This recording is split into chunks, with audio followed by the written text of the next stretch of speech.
2023 का जो पेपर है उसमें यूनिट 4 में आपसे पूछा गया है what is asynchronous data transfer, explain different methods of asynchronous data transfer.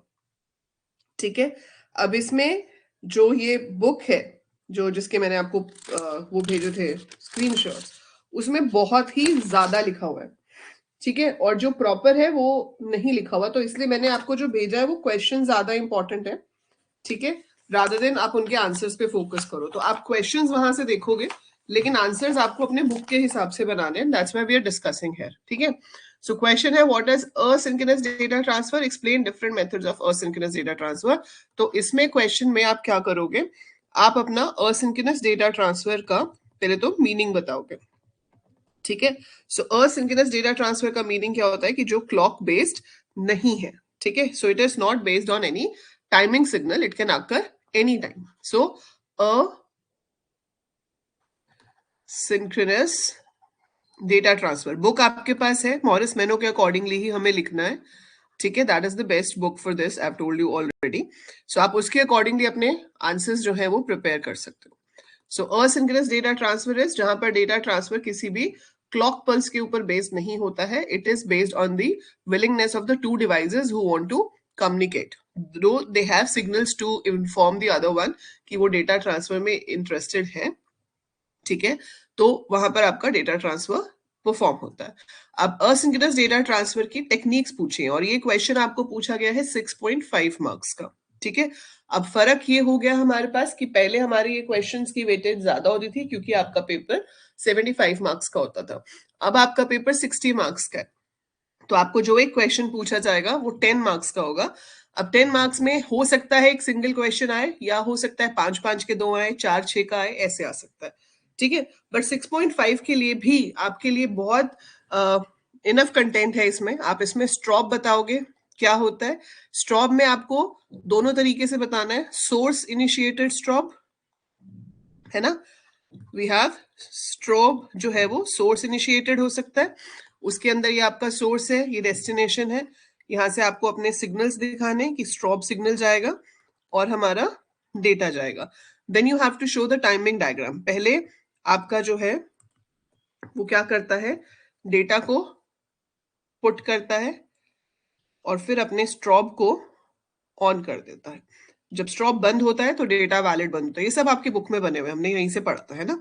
तो यहाँ पर आपका डेटा वैलिड पहले ऑन होता है, फिर स्ट्रॉब सिग्नल ऑन होता है, फिर वो स्ट्रॉब सिग्नल को ऑफ करता है तो डेटा वैलिड भी ऑफ हो जाता है। ऐसे ही इसके अंदर दूसरा पार्ट क्या होगा, डेस्टिनेशन इनिशिएटेड, कि भाई जो जिसको पास पहुंचना है वो कह रहा है कि मेरे को डेटा भेजो। ठीक है, जब वो कह रहा है मेरे को डेटा भेजो तो ये सोर्स है, ये डेस्टिनेशन है, इसमें स्ट्रॉब आपका इस तरफ बन जाएगा, डेटा बस तो इसी तरफ होगी क्योंकि भेजना तो सोर्स ने ही है। तो इसमें पहले स्ट्रॉब ऑन होगा, तो पहले स्ट्रॉब ऑन होगा तो सोर्स को पता चलेगा डेटा भेजना है, फिर वो डेटा वैलिड ऑन करेगा, स्ट्रॉब ऑफ होगा, फिर डेटा वैलिड ऑफ होगा। ठीक है, सो ये टाइमिंग डायग्राम आपको बनाने हैं। असिंक्रोनस का मतलब है कि क्लॉक पल्स भी नहीं चल रहा बट अपनी टाइमिंग तो है ना स्ट्रॉब सिग्नल की, वो आपको बनाना है।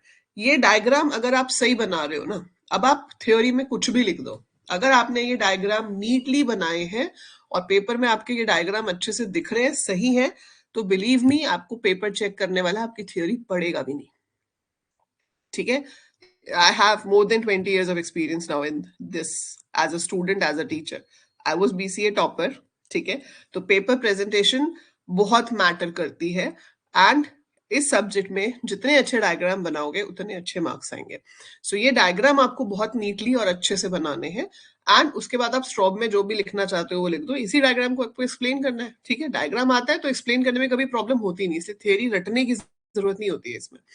ये आपका स्ट्रॉब हो गया। अब आप इसकी ड्रॉबैक बताओगे। ड्रॉबैक क्या है कि ये रिलायबल नहीं है। मान लो सोर्स ने स्ट्रॉब ऑन किया, डेटा भेज दिया, रिसीवर ने रिसीव ही नहीं किया, तो हमें क्या पता कि उसने रिसीव किया या नहीं किया। सिमिलर वे डेस्टिनेशन ने इनिशिएट किया, उसको लगा कि मैंने स्ट्रॉब सिग्नल भेज दिया है तो अब जो डेटा आ रहा है वो वैलिड ही होगा, पर यूजर वहां से भेज ही नहीं रहा, सोर्स भेज ही नहीं रहा, तो वो गार्बेज कलेक्ट कर लेगा। तो that is the problem, reliability was the problem. So we got another technique which is handshaking. This has both way communication, इसमें भी दो होंगे, source initiated as well as destination initiated। तो सोर्स इनिशिएटेड में क्या होगा, आपके पास यहाँ पर 3 सिग्नल्स आएंगे अब, ठीक है। एक तो आपकी डेटा बस होगी जिसके थ्रू ये कनेक्टेड है, एक वो यहाँ पर डेटा वैलिड को ऑन करेगा, जब इसको मिल जाएगा तो ये डेटा एक्सेप्टेड को ऑन करेगा कि ठीक है जी, आपने जो डेटा भेजा था मैंने वो एक्सेप्ट कर लिया है, ठीक है। बाकी आप प्रॉपर अपना बुक में से इस डायग्राम की प्रैक्टिस करोगे एंड टाइमिंग डायग्राम की प्रैक्टिस करोगे। तो यहाँ पे जब वो डेटा भेज रहा है तो सबसे पहले वो डेटा वैलिड को ऑन करेगा, नहीं, सबसे पहले वो डेटा बस में डेटा डालेगा, फिर वो अपने डेटा वैलिड को ऑन करेगा, जब डेटा बस से डेटा हटाएगा तो डेटा वैलिड को ऑफ कर देगा, और जो डेटा एक्सेप्टेड है वो मच लेटर शुरू होगा और इसके बाद बंद हो जाएगा, ठीक है। सो यहाँ पर लिखना भी होता है, यहाँ पे स्टार्ट हुआ, यहाँ स्टार्ट हुआ, वो you have to write that over here, यही सिग्नल्स के नाम। तो ये 2 चीजें बहुत इंपॉर्टेंट है। बुक में आपने एक और देखा होगा ऐसे बॉक्सेस करके, वो भी बताया हुआ है कि कौन सा स्टेप कैसे होता है। ये आप नहीं भी बनाओगे तो चलेगा, बट दीज 2 आर मस्ट, ये 2 तो बनाने ही है। सो ये सोर्स इनिशिएटेड में बनाओगे, ऐसे ही आपको डेस्टिनेशन इनिशिएटेड बनाना है। सो अगर आप ये प्रॉपर इस तरह से आंसर करते हो तो आपके 6.5 मार्क का क्वेश्चन था, मजाल ही नहीं है कि आपका कोई नंबर इसमें कट हो जाए, ठीक है। So this is how you are suppose to answer the question. जो आपने लिखा है बेटा उसी को ही आपने एक्सप्लेन करना है, जो मैं बोल रही हूं जैसे अभी, ठीक है। मैंने आपको क्या बोला कि the source unit will start the data valid signal, it will put the data on the bus, then it will generate the stop signal which reaches the destination and destination will start accepting the data। जो हम बोल रहे हैं वही लिखना है, that's it.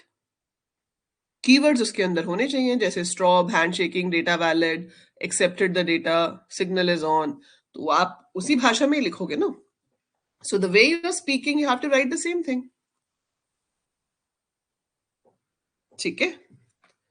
सो इसमें cramming की जरूरत नहीं है, अंडरस्टैंडिंग की जरूरत है। जो लोग सोचते हैं कि क्रैम करके सारा काम चल जाएगा, वो थोड़ा फिर मुश्किल हो जाएगा आपके लिए।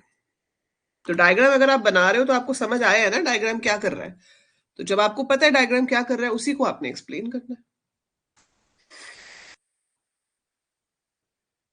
ठीक है। जो मैंने आपको दूसरा क्वेश्चन बताया था एक, कि मोस्ट फ्रीक्वेंटली आस्क्ड क्वेश्चन है डीएमए, है ना। डीएमए क्या होता है, what is DMA, draw and explain the DMA controller in detail. So this is the most repeated question we have.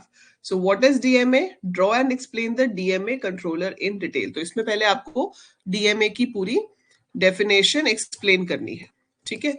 So DMA आप एक्सप्लेन करोगे कि it is direct memory access. इसमें सीपीयू जो है वो एक बार ट्रांसफर इनिशिएट कर देता है और फिर इनपुट आउटपुट डिवाइसेस और रैम आपस में डेटा ट्रांसफर करते हैं, सीपीयू इन्वॉल्व नहीं होता, ठीक है। तो डीएमए का मतलब ही क्या है कि CPU is free from the input output job, input output device और रैम के बीच में डायरेक्ट कम्युनिकेशन होगी, CPU is not involve in the data transfer, इसीलिए इसको डायरेक्ट मेमोरी एक्सेस कहते हैं।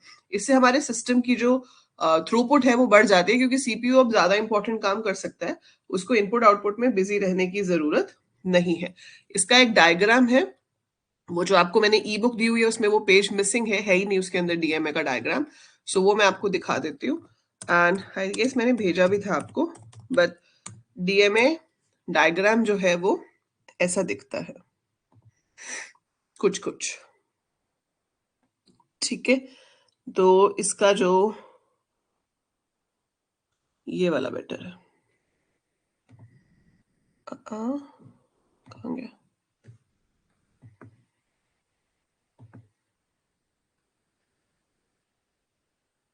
यहाँ पे ओपन हुई है, ये मैं आपको भेज भी देती हूँ। You have to practice drawing this, ठीक है। तो अब इस क्वेश्चन में आपसे डीएमए की डेफिनेशन पूछी गई है, आप डीएमए को डिफाइन करोगे। डीएमए को डिफाइन करने के साथ साथ आपको ये डायग्राम बनाना है और आपको इसमें ये जितनी भी बसेज हैं ये सब बतानी है क्या कर रही हैं, ठीक है। तो डीएमए कंट्रोलर है मेरा इधर। अब ये जो डीएमए कंट्रोलर है, ठीक है, ये आपका डेटा ट्रांसफर को मैनेज करता है। मुझे पेस्ट हो गई,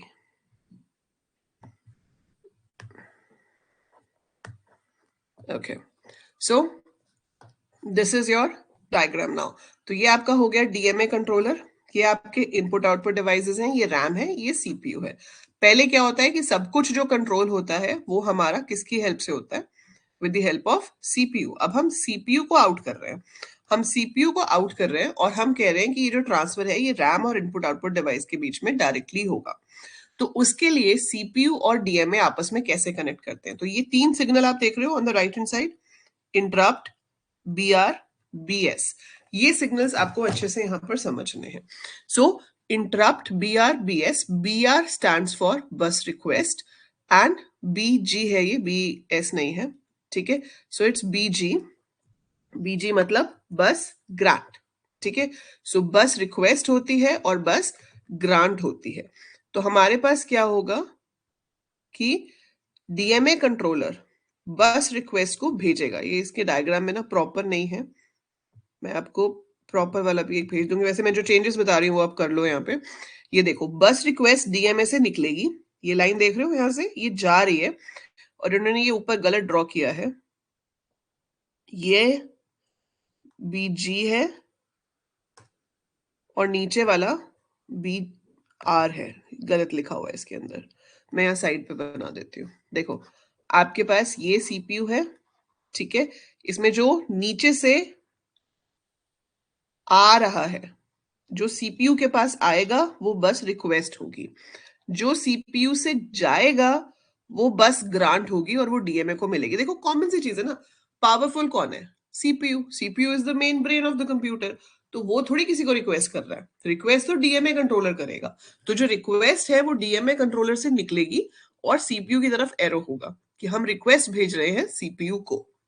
अब सीपीयू उसको ग्रांट करेगा कि ठीक है आप मेमोरी बसेस या जो भी बसेस हैं उनको यूज कर सकते हो, तो वो बस ग्रांट होती है। तो बस ग्रांट आपकी सीपीयू से निकलेगी और डीएमए के अंदर आएगी।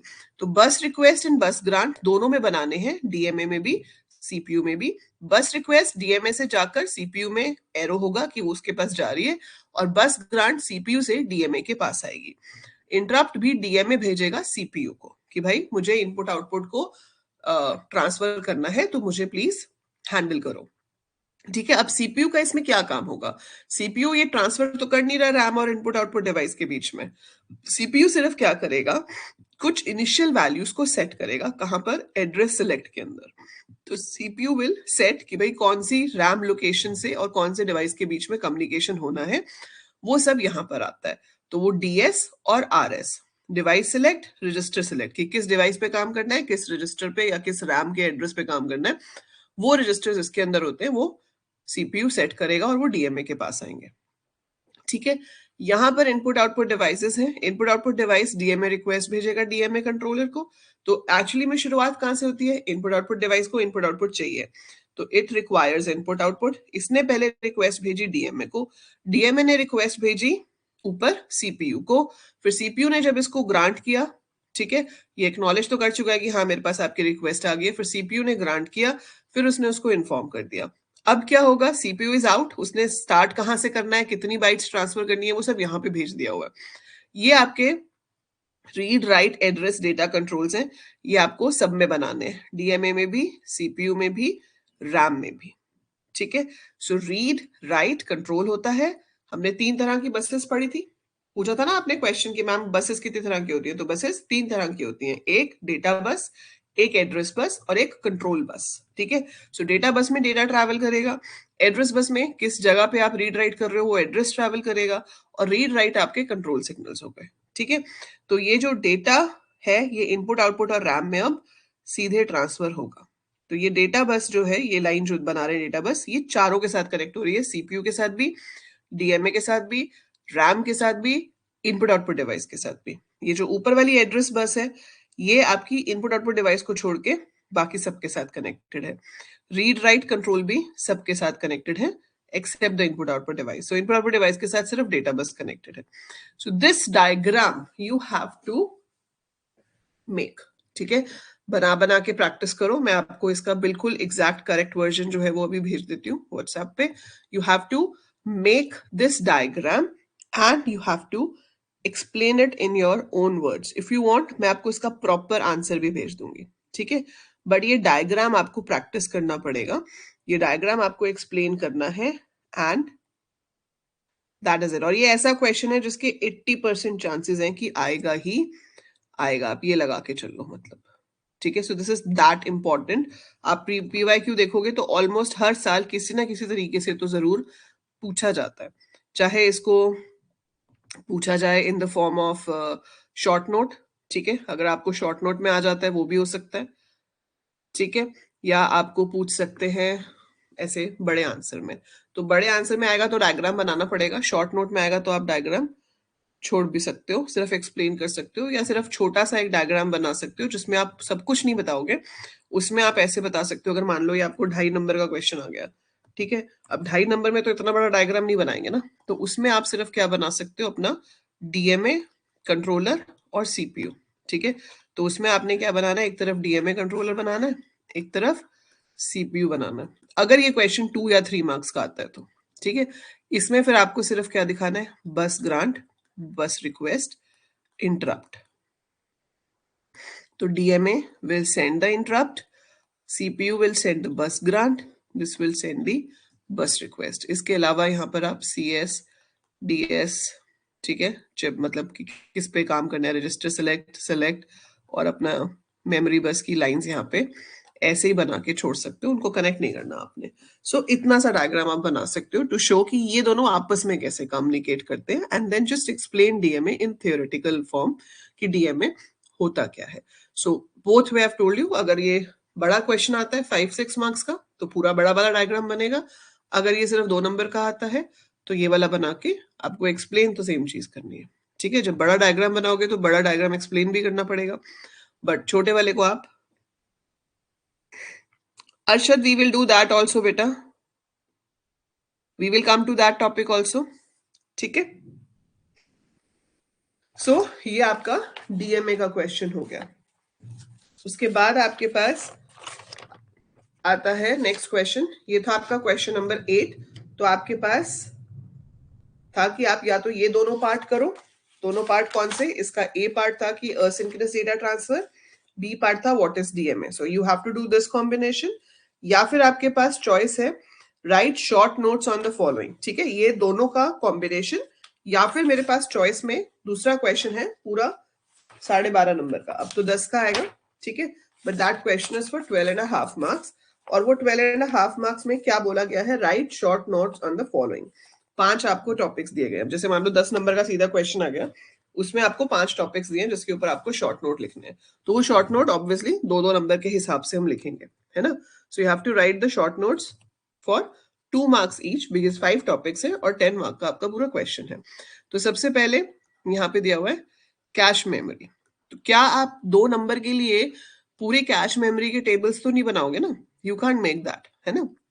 तो आप यहाँ पे कैश मेमोरी की डेफिनेशन बताओगे कि this is the fastest memory, CPU first goes to the cache memory to search for the data, if it is not found then it goes to RAM and we copy the data from RAM to cache also ताकि आगे use हो सके।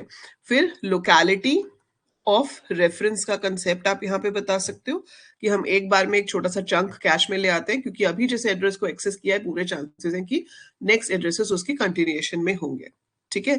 So definition हो गया, locality of reference हो गया। उसके बाद आप इसमें हिट रेशो बता सकते हो कि जब भी CPU accesses cache and finds it, it is a hit, and if it doesn't तो it is a miss। तो hit ratio क्या होती है, number of success divided by number of attempts। So we can achieve up to 90% of hit ratio using the cache effectively, but the cache address has to be mapped। CPU always generate physical address, ठीक है, CPU जो address generate करता है, CPU generated address is for RAM and that needs to be converted to or mapped is a better word, mapped to cache address। तो उसकी आप options बता दोगे, तो उसके ऑप्शंस क्या थे, we can do it with the help of associative mapping, then direct mapping, and third है set associative mapping. Since it's for 2 marks, मैं इन मेथड्स को एक्सप्लेन नहीं कर सकती, ठीक है।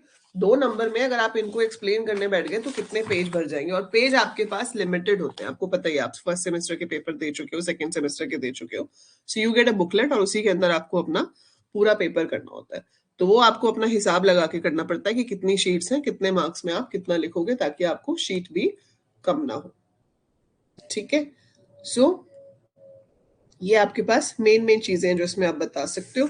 इसके बाद आप ये भी बता सकते हो कैश में राइटिंग कैसे होती है 1 मार्क के लिए, मतलब 1 लाइन में, कि राइट थ्रू या फिर साथ साथ अपडेट कर दो या बाद में अपडेट करो, तो वो भी हम बता सकते हैं, ठीक है।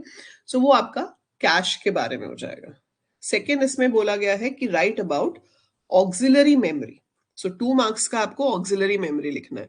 तो ऑक्सिलरी मेमोरी क्या होती है? Secondary storage, the storage devices which are connected to the computer, ठीक है, विच इज परमानेंट स्टोरेज, जो अपने आप इरेज नहीं होता, क्योंकि रैम और कैश तो इरेज हो जाती है जैसे ही कंप्यूटर बंद होता है। सो हार्ड डिस्क में जो डेटा है वो स्टोर्ड रहता है हमेशा के लिए, ठीक है। बेनिफिट्स क्या हो गए इसके? नॉन वॉलेटाइल है, डेटा आपका रहता है, कैपेसिटी ज्यादा होती है, ठीक है। ड्रॉबैक क्या है? एक्सेस स्पीड इज स्लो, ठीक है। बैकअप एंड रिकवरी की प्रॉपर टेक्निक होनी चाहिए, एंड पोर्टेबिलिटी में कभी कभी प्रॉब्लम्स हो सकती हैं, ठीक है। वो इसकी आपकी डिसएडवांटेजेस हो गई। फिर आप इसमें ऑक्सिलरी स्टोरेज डिवाइसेस के बारे में बता दोगे। तो मैग्नेटिक कौन से होते हैं? मैग्नेटिक डिस्क हो गई, मैग्नेटिक टेप हो गई, मैग्नेटिक ड्रम हो गया। ऑप्टिकल में कौन से हैं आपके? सीडी हो गई, ठीक है, फ्लॉपी डिस्क। तो जो भी आपके पास डिवाइसेस है वो आप डिवाइसेस के नाम लिस्ट कर सकते हो। 2 मार्क्स में उतना बहुत है, ठीक है। तीसरा शॉर्ट नोट बोला है लिखने के लिए एसोसिएटिव मेमोरी के ऊपर। So associative memory is also called as content addressable memory. तो जिसमें डेटा हम सर्च एड्रेसेस के बेसिस पे नहीं करते, हम डेटा कंटेंट के बेसिस पे सर्च करते हैं, ठीक है। तो इसमें बहुत इंपॉर्टेंट चीज है, एक डायग्राम ये वाला है, क्योंकि 2 मार्क्स का है। अगर ये 6 मार्क का होता तो हम बड़ा वाला डायग्राम बनाते। इसमें एक आपके पास है आर्ग्यूमेंट रजिस्टर, एक आपके पास आप बनाते हो की रजिस्टर, फिर यहां पर आपकी मेमोरी है, और यहां से आपके पास मैच रजिस्टर होता है एक। ये डायग्राम आपको बनाना है, ठीक है। और आप यहाँ पे शो करते हो कि जहां जहां पे की 1 होती है, सो वेयर देयर इज 1 इन दी की register, that part of argument register is matched with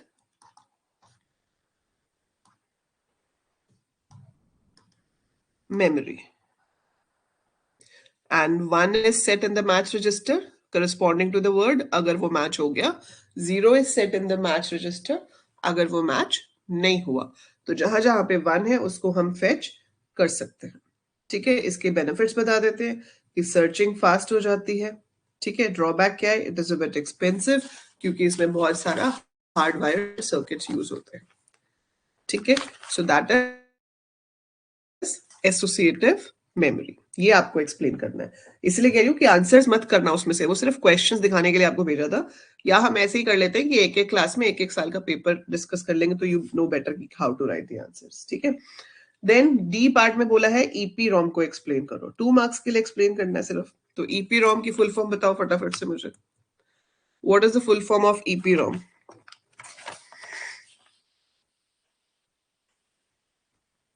देखो 6 पेज तक भरो अगर 10 मार्क्स का क्वेश्चन है, ठीक है।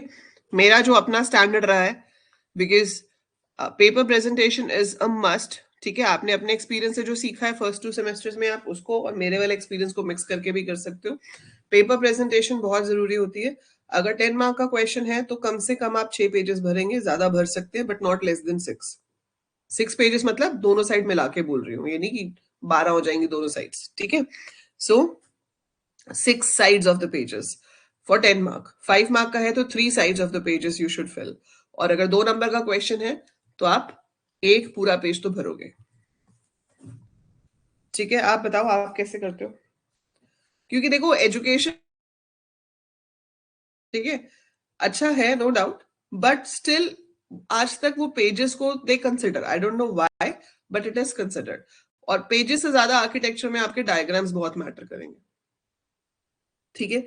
तो आपका फोकस होना चाहिए कि जिस क्वेश्चन के साथ कोई भी डायग्राम एसोसिएट होता है, please make a neat and clean diagram with that, ठीक है। सो EPROM हो गया आपका erasable programmable read only memory. So you will explain that कि उसमें कैसे इरेज होता है, क्या होता है, ठीक है, बेसिक 2 मार्क्स का। देन आपके पास आ गया रैम, उसमें आप बताओ कि रैम क्या होती है, वॉलेटाइल होती है, जो भी उसके फीचर्स है वो सब बता दोगे, और स्टैटिक और डायनामिक रैम एक्सप्लेन कर दोगे थोड़ा थोड़ा। वो आपका 2 मार्क का क्वेश्चन हो जाएगा। हाँ बिल्कुल करेक्ट सान्या, क्योंकि पहले ये क्वेश्चन 12.5 नंबर के होते थे, अब 10 के हो गए, पर हमारे पास 8 पेजेस तो अवेलेबल है, तो 6 मिनिमम है, आप उसको 8 तक खींच सकते हो, ठीक है। So these were the questions from unit 4। Now if we come to unit 3, so why all time repeated question which I told you, that is explain different types of addressing modes in basic computer, ठीक है। we have done that number of times addressing mode, and I've told you कि ये बहुत ही repeated question है, तो आपके पास total 10 addressing modes हैं, so you can explain all of them, ठीक है। तो आप उनको अपने वर्ड में एक्सप्लेन कर सकते हो, इसके डायग्राम बनाने की जरूरत नहीं है क्योंकि ये थ्योरेटिकल आंसर है, बट इस आंसर को तो अपना प्रिपेयर करके रखो, इसके आने के चांसेस बहुत होते हैं। अच्छा, इसमें इन्होंने साथ में बी पार्ट में दिया है, what is meant by micro operation, explain the term selective set, selective complement, selective clear micro operation. तो माइक्रो ऑपरेशन क्या होता है, एक बड़े ऑपरेशन के आप फर्दर जब छोटे छोटे टुकड़े कर देते हो, small parts of a bigger operation are called micro operations which are executed by the control unit. तो जो कंट्रोल यूनिट है वो हमेशा जिस ऑपरेशन को एग्जीक्यूट करेगी उसे हम माइक्रो ऑपरेशन बोलेंगे, ठीक है। और अब उन्होंने कौन से माइक्रो ऑपरेशन आपको एक्सप्लेन करने के लिए लिखा है वो बताया ही हुआ है। तो देखो, सिलेक्टिव सेट, सेट वर्ड का मतलब होता है किसी चीज को वन करना, ठीक है। If you have to make something one, उसे कहते हैं सिलेक्टिव सेट। तो क्या है, मेरे पास ये डेटा है 8 बिट का, मैं आपको कहती हूं कि इसकी पहली 4 बिट्स को 1 सेट कर दो। If you have to make the first 4 bits 1, so what I have to do, my key will be this, इसको आप की या मास्क कुछ भी बोल सकते हो। सो की या मास्क बोलो और ऑपरेशन बताओ हम कौन सा परफॉर्म करेंगे सेट के लिए। मैं इसको साथ क्या ऑपरेशन परफॉर्म करूं कि ये पहली 4 बिट्स 1 हो जाए। So if you have to set something, the best operation is or, क्योंकि हमें पता है 1 को किसी भी चीज के साथ और करो 1 ही आता है। इफ यू डू 1 और, सॉरी साइन गलत बना दिया, सो 1 और x, तो आपके पास 1 ही आता है। तो इसको हम 1 1 1 1 हो जाएगा, और जीरोस के साथ अगर हम और करते हैं तो जीरो के साथ और करने पे जो होता है वो ही रहता है, तो ये आपका सेम ही रहेगा, जबकि पहली 4 बिट्स 1 हो जाएंगी। तो सिलेक्टिव सेट में हम और करते हैं एट द पोजीशंस जहां पे हमें 1 चाहिए, जहां पर एज इट इज रखना है वहां पर आप 0 कर देंगे। सो सिलेक्टिव सेट जहां जहां पे 1 है सिर्फ उन्हीं को ही सेट करेगा, ठीक है। इसको अपने वर्ड्स में एग्जाम्पल देके आपको एक्सप्लेन करना है। फिर है सिलेक्टिव क्लियर, जैसे सेट के लिए और है, क्लियर का मतलब है 0 करना है, तो 0 के लिए सबसे अच्छी चीज है and, 0 and anything is 0, 1 and anything is the thing itself. तो अगर आपके पास कुछ भी डेटा है और आप उसको 0 करना चाहते हो, आप पीछे की 4 बिट्स 0 करना चाहते हो, या ये बीच की 4 बिट्स 0 करना चाहते हो, तो जहां पे 0 करना है वहां 0 ले लो, जहां पे एज इट इज रखना है वहां पे 1 ले लो, और क्या ऑपरेशन परफॉर्म कर दो, एंड। तो 1 and 1 is 1, 0 and 1 is 0, same रहेंगे, कोई चेंज नहीं होगा। यहाँ पे अब कुछ भी होता 0 के साथ एंड होगा तो 0 ही आना है, ठीक है। तो जहां पर आपको क्लियर करना है वहां पे आप 0 रख के अपने की रजिस्टर में एंड ऑपरेशन परफॉर्म करा दो, सिलेक्टिव क्लियर हो जाएगा, ठीक है। सेट हो गया, क्लियर हो गया। अब आप मुझे बताओ, अगर मुझे कॉम्प्लीमेंट करना है तो कौन सा गेट यूज होगा। एंड और तो हमने देख लिया, सेट और क्लियर के लिए होगा, कॉम्प्लीमेंट के लिए कौन सा होगा। ए एंड बी कॉम्प्लीमेंट क्यों विशिष्ट, वाई कॉम्प्लीमेंट, सिंपल एंड करना है ना आपको। अब सिलेक्टिव कॉम्प्लीमेंट के लिए कौन सा गेट यूज होगा।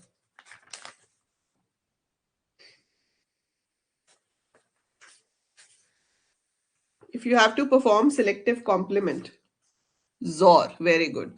सो जब हम किसी भी डेटा को 1 के साथ जोर करते हैं तो कॉम्प्लीमेंट हो जाता है, और जब आप उसको 0 के साथ जोर करते हो तो वो वही रहता है। सो वो आपका सिलेक्टिव कॉम्प्लीमेंट हो गया। ठीक है, सो इसमें चॉइस क्या थी? अब ये दो क्वेश्चंस थे कि या तो आप ये दो क्वेश्चंस करो, एड्रेसिंग मोड और ये माइक्रो ऑपरेशन वाला। चॉइस में आपके पास है explain instruction formats and it's type using the following expression. ठीक है, ये भी हम डिस्कस कर चुके हैं अभी, ये दृष्टि ने पूछा था क्वेश्चन, तब हमने इसको सॉल्व किया था। बुक में भी ये सेम ही क्वेश्चन दे रखा है आपका कि ये आपकी एक्सप्रेशन है, इसको आपको सॉल्व करके बताना है। तो this we have done.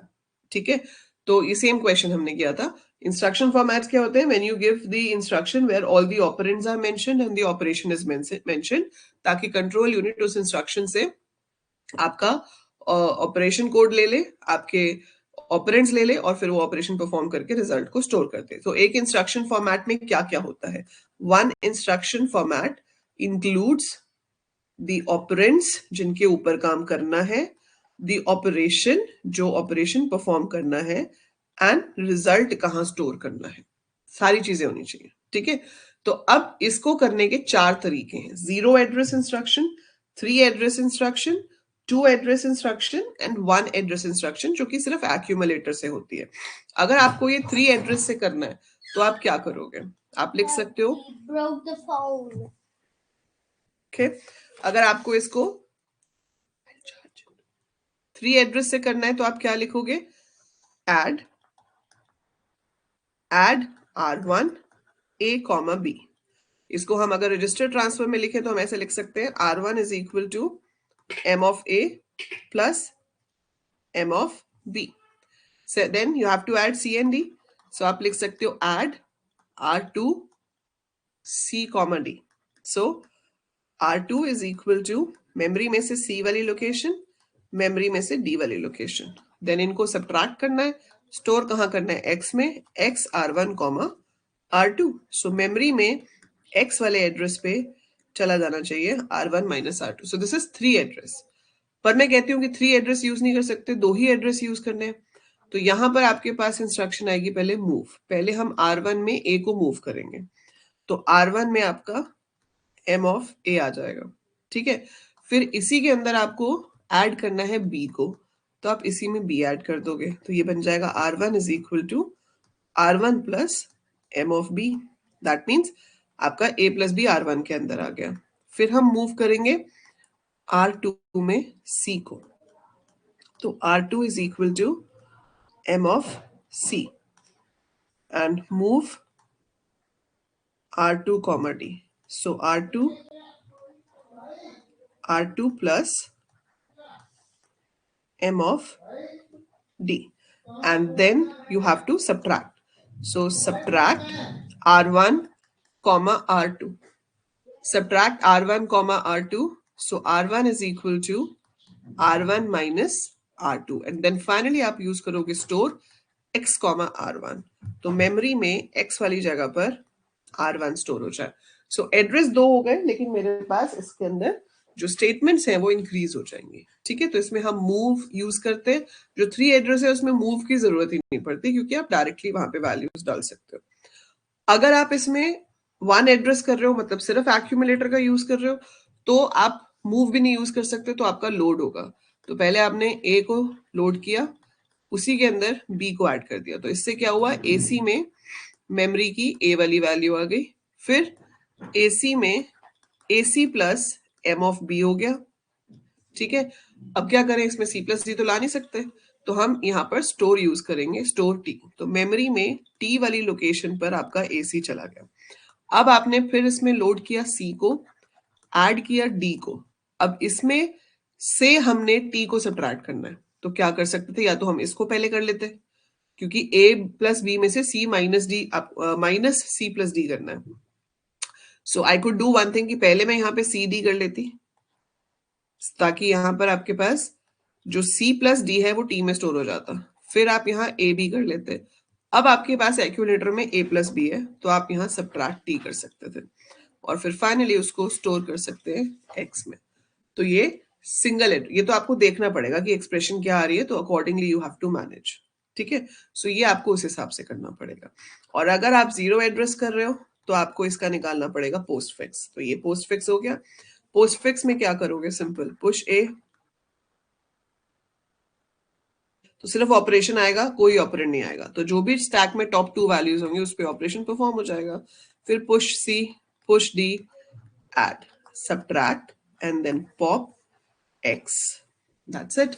So this is how you have to solve such questions. It's quite an easy one. ठीक है, और ये आपको 6.5 नंबर का आया हुआ है। इसका जो सेकेंड ऑप्शन है उसमें आपको पूछा है what is register transfer language, explain with the help of example. तो ये 4th चैप्टर में स्टार्टिंग में ही आपका मेंशन है कि रजिस्टर ट्रांसफर लैंग्वेज क्या होता है। उसमें हमें बताना है कि भाई लेफ्ट हैंड साइड वाले रजिस्टर में वैल्यू जाती है, राइट हैंड साइड से जाती है। रजिस्टर को हम रेफर करते हैं विद सच नेम्स। अगर आपको बिट्स बतानी है तो आप ऐसे बिट्स बता सकते हो कि 2 से 8 बिट तक जाए। अगर आपको अलग अलग बिट नंबर्स चाहिए तो ऐसे भी बता सकते हैं। कंडीशन के ऊपर बेस्ड ट्रांसफर है, लाइक आपने लिखा P:A एरो B, तो अगर P 1 है तो ट्रांसफर होगा, अगर P 0 है तो ट्रांसफर नहीं होगा।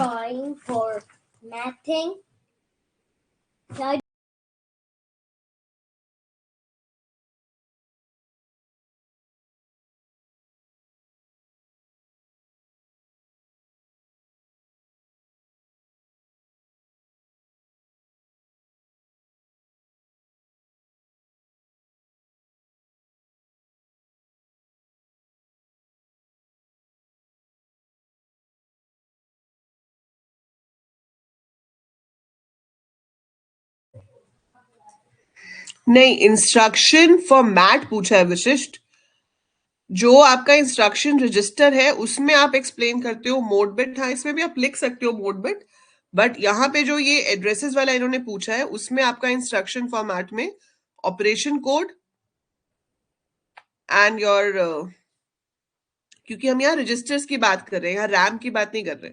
जब हम रैम से ले रहे होते हैं तब मोड बिट की जरूरत होती है, वो आपका इंस्ट्रक्शन कोड है। सो इंस्ट्रक्शन कोड और इंस्ट्रक्शन फॉर्मेट आपको अलग से रखना है। इंस्ट्रक्शन फॉर्मेट जो रजिस्टर्स के बेसिस पे है उसमें मोड बिट नहीं होती, उसमें सिर्फ रजिस्टर्स बताते हैं हम कि सोर्स रजिस्टर्स कौन से हैं, डेस्टिनेशन रजिस्टर कौन सा है और ऑपरेशन क्या परफॉर्म होगा। ठीक है, जो आप इंस्ट्रक्शन साइकिल में इंस्ट्रक्शन कोड करते हो उसके अंदर मोड बिट, ऑप कोड और मेमोरी एड्रेस होता है। तो आपको ये बहुत अच्छे से समझना है कि यहाँ पे जो एड्रेसेस हैं वो रजिस्टर के एड्रेसेस हैं, और इंस्ट्रक्शन साइकिल में जो रजिस्टर जो एड्रेस होते हैं वो रैम के एड्रेस होते हैं।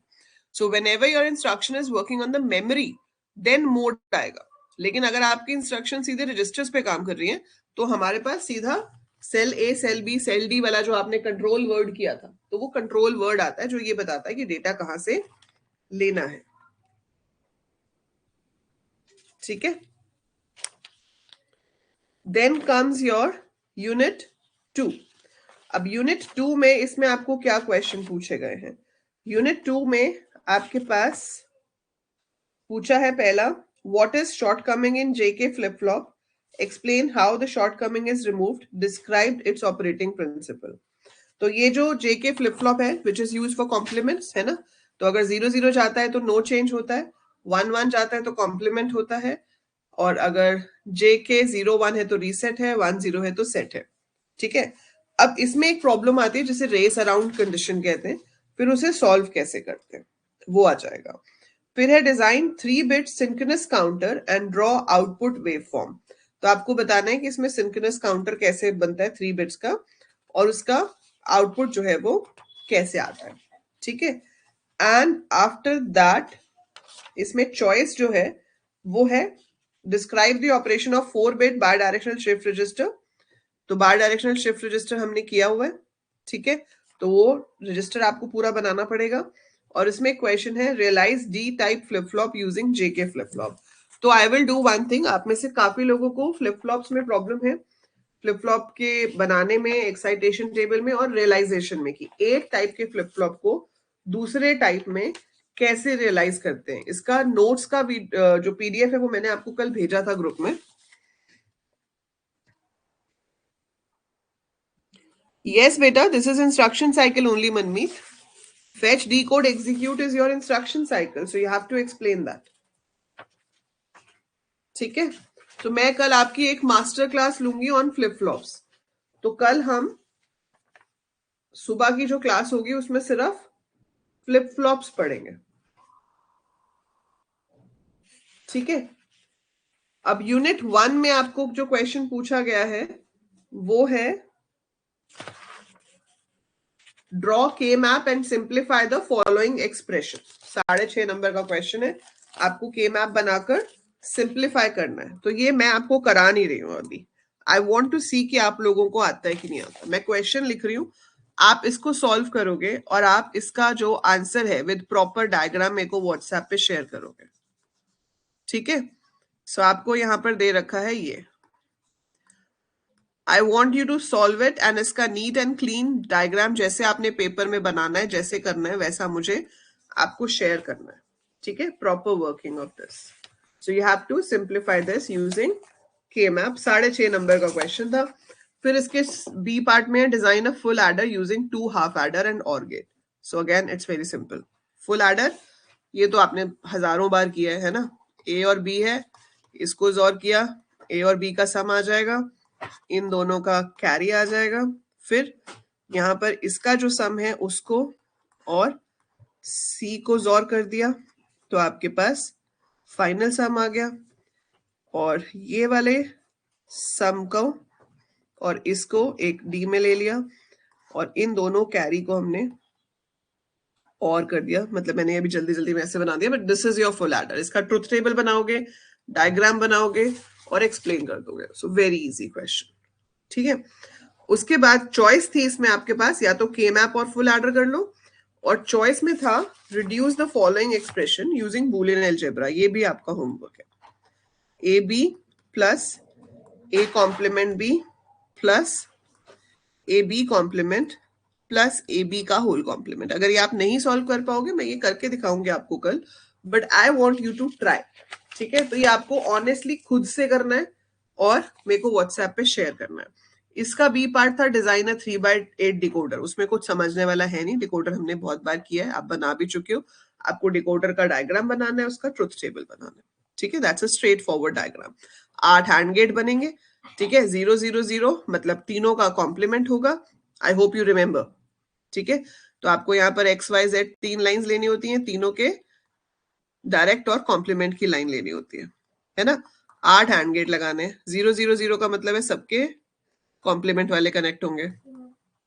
0 0 1 का मतलब है सिर्फ z का नॉर्मल वाला आएगा, बाकी दोनों के कॉम्प्लीमेंट वाले कनेक्ट होंगे।